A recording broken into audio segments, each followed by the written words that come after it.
Welcome sa Dries TV. Kung interesado ka sa ganitong news, huwag kalimutang isubscribe ang ating YouTube channel. Maraming salamat! Welcome po ulit sa ating panibagong update tungkol kina Kim and Paolo Abilino. Sa bawat update natin, tatalakayin natin ang mga pinag-uusapan sa mundo ng social media tungkol kina Kim and Paolo Abilino. Kaya naman kung hindi pa po kayo nakasubscribe dito sa ating channel nako, i-click nyo na po yan and isama nyo na din ang bell button. So, ayun, welcome back again sa ating YouTube channel mga kakimpaw, and sa update natin ito, ang pag-uusapan natin ay tungkol sa mga importanteng ganap kina Kim and syempre kay Paolo Abilino. Pero bago po ang lahat mga kakimpaw, narito muna ang mga napili nating komento patungkol yan sa naging previous update natin. Una komento mula po ito kay Ginang Lolita Maestrado. Sabi niya, totoo yan or totoo yun Ma'am Dries. Alam ba ninyo, nakita ko sa Cebu ba yun sa choking? Grabe si Kim umakyat sa chair ba o mesa ba yun haba kumanta? Ganun siya magtrabaho sa mga ini-endorse niyang product. Grabe talaga. God bless Kim Pao. So yes po, Ginang Lolita Maestrado, no? Talagang si Kim Chiu po dedicated sa mga trabahong ginagawa niya, and syempre nag-i-insert talaga siya ng extra effort. Sobrang sobrang swerte nung mga hawak niyang brand kasi siya lagi po siyang merong promotional video, 'di ba? Hindi sayang yung pagkuha nila kay Kim Chiu at saka yung TF, 'di ba? Grabe din 'yun. Kaya umaabot ng 19 years at dekada talaga yung tinatagal kay Kim Chiu ng isang brand or ng isang product kasi gusto nila yung serbisyo na binibigay ni Chinita Princess. At ang next comment naman ay mula po kay Ginang Marlene Acorda. Sabi niya, oo, tama ka Miss Dries. Napaka-creative ni Kim sa mga endorsement niya. Kaya di lugi ang mga company na ini-endorso niya kasi masisipag at talagang ginagamit ni Kimi mga prod. Yes, tama po kayo, Ginang Marlene Acorda, no? Talagang si Kim Chiu, kakikitaan mo ng kahit pagod siya, talagang gagawa po siya ng promotional video para sa isang brand na hawak niya. Kaya ang dami din po sigurong advertisers na nagkakandara pa sa kanya na kunin siya, 'di ba? Bilang isang endorser ng kanilang brand. Nakaka-proud din talaga itong si Chinita Princess. Nakaka-amaze, 'di ba? Kasi tinagal niya po sa showbiz industry ilang years. 19 years na ba mga kakimpaw, correct me if I'm wrong. Pero hanggang ngayon namamayagpag po siya sa showbiz industry.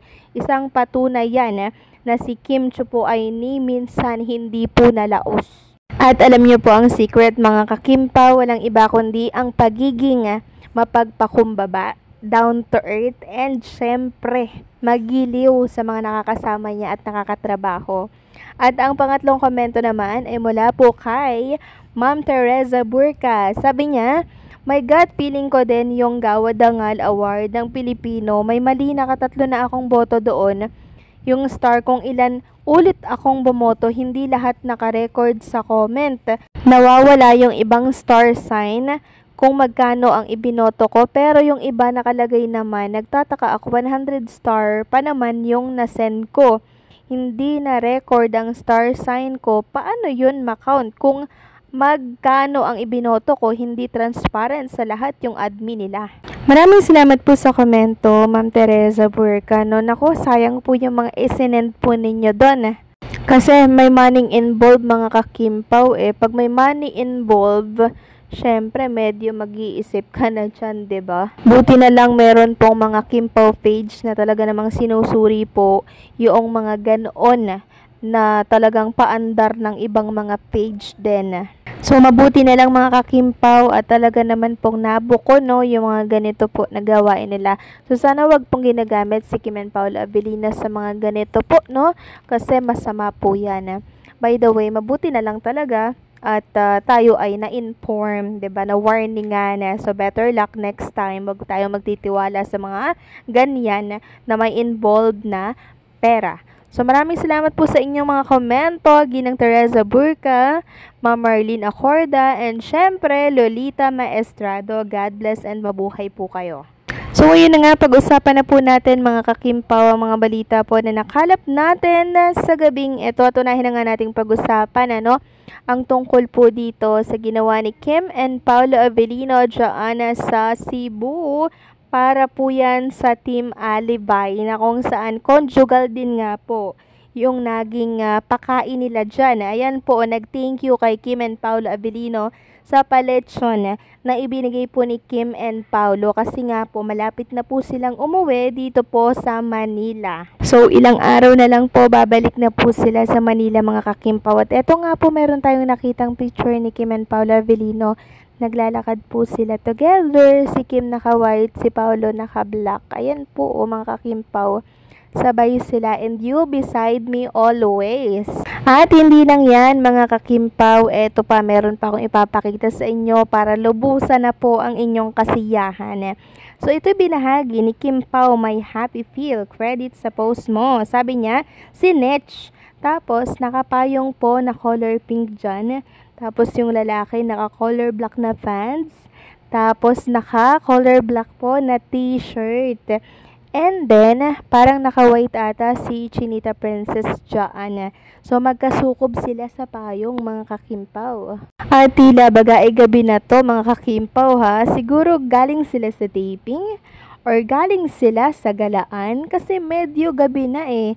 Kita nyo naman po may mga ilaw na po yung lugar, 'di ba? May mga ilaw na yung kalsada dyan, mga street light mga kakimpaw.